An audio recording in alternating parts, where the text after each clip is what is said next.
कभी कभी जीवन इतना भारी हो जाता है कि मन टूटने लगता है और हम समझ ही नहीं पाते कि आगे कैसे बढ़ना है। इसी समय महादेव एक गहरा संदेश देते हैं। मौन रहो, अकेले रहो और फिर देखो तुम्हारे जीवन में कैसा चमत्कार होता है। एक मौन, क्योंकि शब्द मन को उलझाते हैं और मौन मन को मजबूत करता है। हर व्यक्ति अपनी बात सिद्ध करने में लगा है। हर कोई बोल रहा है, शिकायत कर रहा है, पर बहुत कम लोग ऐसे हैं जो अपने भीतर की आवाज सुनते हैं। जब आप मौन होते हैं तब आप समझ पाते हैं कि कौन सी बात आवश्यक है और कौन सी व्यर्थ, कौन सी पीड़ा छोड़नी है और कौन सा सत्य अपनाना है। मौन मन को शांत करता है और शांत मन ही सही निर्णय लेता है। महादेव कहते हैं, जो मौन को जीत लेता है वह दुनिया को भी जीत लेता है। दो, अकेलापन, क्योंकि असली परिवर्तन भीड़ में नहीं, एकांत में होता है। भीड़ के साथ चलना सरल है, पर अपने भीतर उतरना कठिन। जब मनुष्य थोड़ी देर अकेला बैठता है तब उसे अपनी गलतियां भी दिखती हैं, अपनी शक्ति भी और अपने जीवन का वास्तविक मार्ग भी।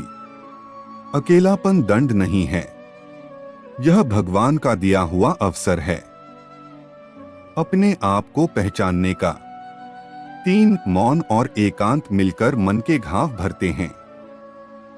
लोग चोट देते हैं, पर मौन उन घावों को भर देता है। रिश्तों की उलझन, जीवन का दबाव, मन की पीड़ा, सब धीरे धीरे हल्की होने लगती है जब मनुष्य कुछ पल स्वयं से मिलता है। इस मौन और अकेलेपन में मन की धूल बैठ जाती है और जीवन का मार्ग साफ दिखाई देने लगता है। यही वह पल होता है जब अंदर छिपी ताकत जागती है और इंसान गिरकर भी दोबारा उठना सीख जाता है।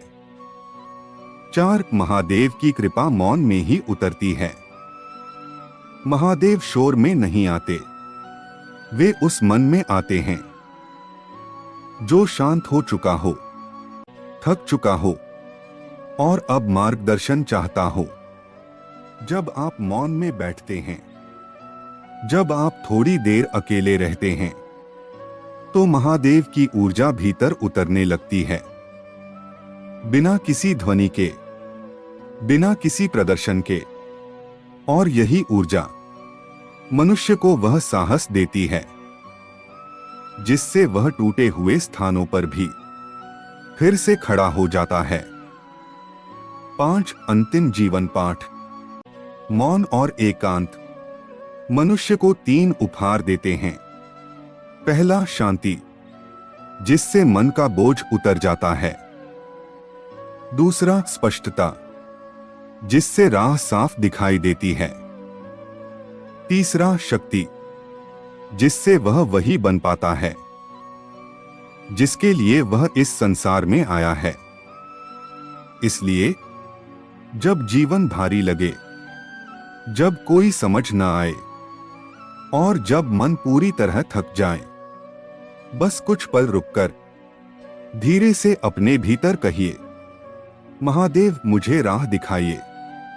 और फिर देखिए अकेलेपन में कैसी रोशनी उतरती है, मौन में कैसी शक्ति जागती है और आपके जीवन में कैसा चमत्कार होता है। ओम नमः शिवाय।